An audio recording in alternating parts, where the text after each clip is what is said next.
Hello, everyone. Welcome to Barca News. It is May 3rd, 2024, and Hansi Flick is going to make rotations, but it's reported that he's not going to go all out for tomorrow's match, and I'll tell you what that means. Also, Arsenal are eyeing Francisco Trincao, and I'm going to tell you what that means for Barcelona. And finally, it looks like Jonathan Tah will end up somewhere else. We have a lot to discuss, so let's begin.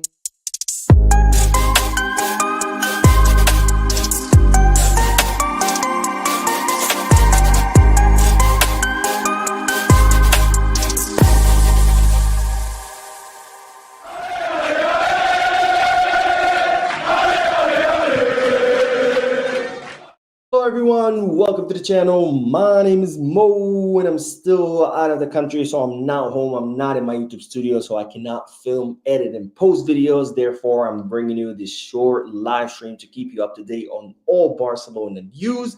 This is not a podcast, so I will not be addressing the comment section. This is simply to give you all the news of our beloved club, FC Barcelona. Having said all that, make sure to hit the like button, subscribe to the channel, drop a comment.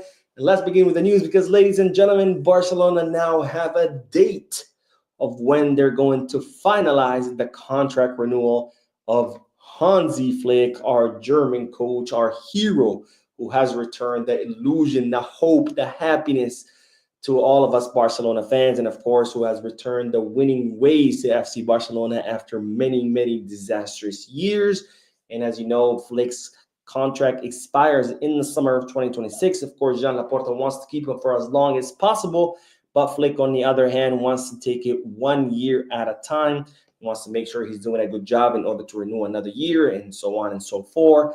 However, he has agreed to extend his contract with the club until 2027. So 2 more seasons. Of course, initially it was set to expire in 2026. So technically 1 more season from its original expiration, but from two seasons from right now. Now, it's expected that Barcelona will finalize the contract renewal of Hansi Flick between the second leg of the Inter Milan match and El Clásico match against Real Madrid. So in other words, next week, Hansi Flick's contract renewal should be finalized. In fact, it's been reported that Pini Zahavi, Hansi Flick's agent, who's the same agent for Robert Lewandowski, same agent for Daniel Rodriguez, will be in the city of Barcelona. He has been invited for the match for a Clásico match against Real Madrid. He's also been invited to the match in Italy against Inter Milan, and it's expected that during those matches or in between those matches, that's when the finalization of the contract of Hansi Flick will be, and therefore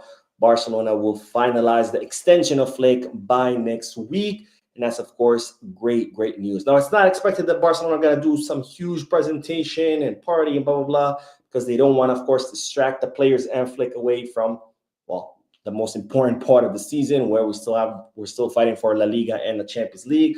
But most likely there will be some kind of statement, some kind of news that this contract renewal has been sealed. Now, speaking of Hansi Flick, as you know, tomorrow, or I guess today already, because it's the early hours of today, Barcelona will be facing off against Real Valladolid, and of course, rotations are expected.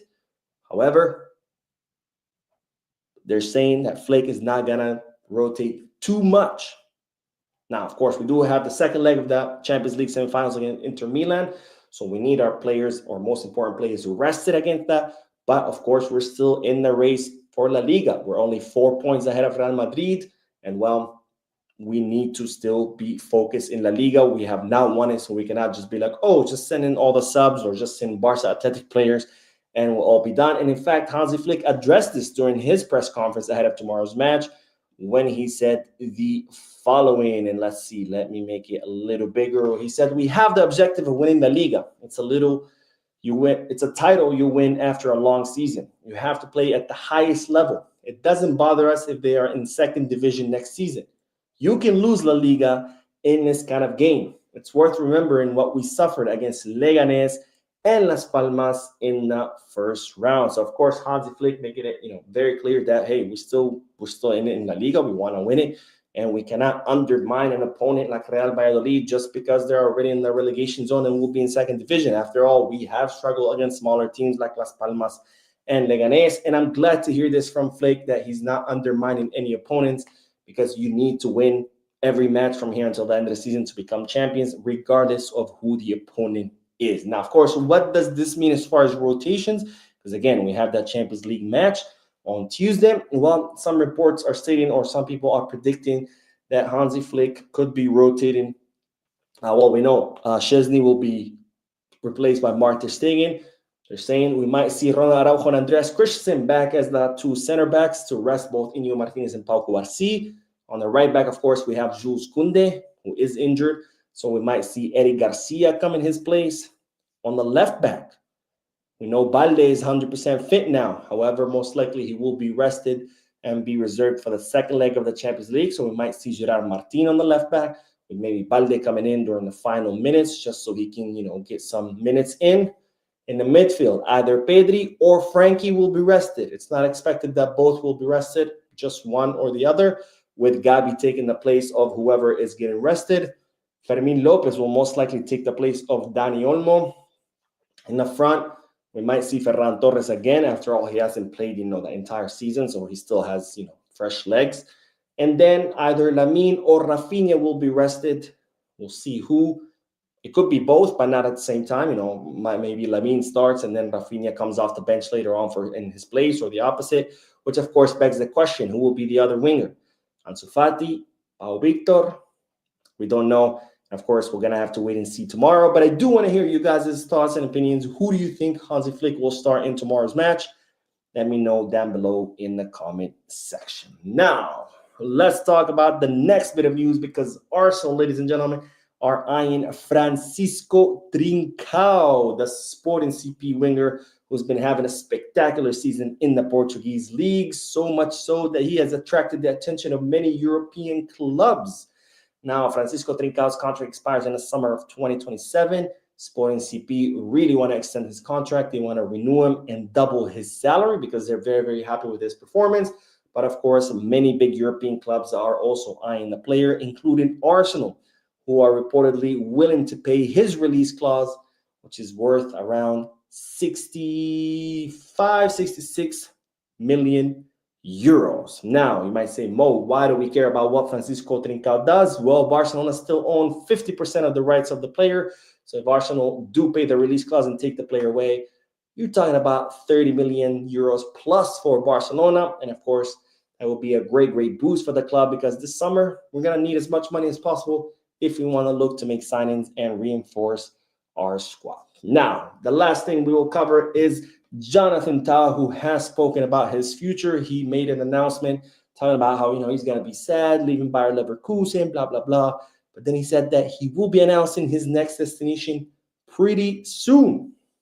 Now, what does that mean for Barcelona? It means that most likely he's not coming to Barca. Why? Because, of course, Barcelona were very interested in Jonathan Tah. They were very close to signing him as a free agent come this summer. But then they decided to put the brakes on this negotiation because, of course, we have a million center backs, right? We have Inigo, we have Pau Cubarsí, Ronald Araujo, Andreas Christensen, Eric Garcia. We have a lot of center backs, and Barcelona decided that they're not going to make any moves until they figure out what will happen with these center backs come this summer. Is Christensen going to leave? Is Araujo going to leave? What's going to happen? And not until Barcelona know what's going to happen, they're not going to make any decision in regards to the signing. So that's not going to happen until the summer. But Jonathan Tah saying he's going to be announcing the decision pretty soon. Pretty soon. Well, Barcelona are not going to know what's going to happen with their center backs pretty soon. So looks like he could be headed somewhere else. Now, there have been links linking Jonathan Tah to Real Madrid, because it looks like they will be signing Xabi Alonso, Jonathan Tah's coach at Bayer Leverkusen. So he could end up going to Madrid. But one thing is looking more and more certain is that Barcelona will not most likely be the destination for the German defender. Anyways, that is all the news for this video. I went live a few moments ago. If you haven't seen it yet, make sure you do. Don't forget to hit the like button, subscribe to the channel, drop a comment. And as always, peace, guys.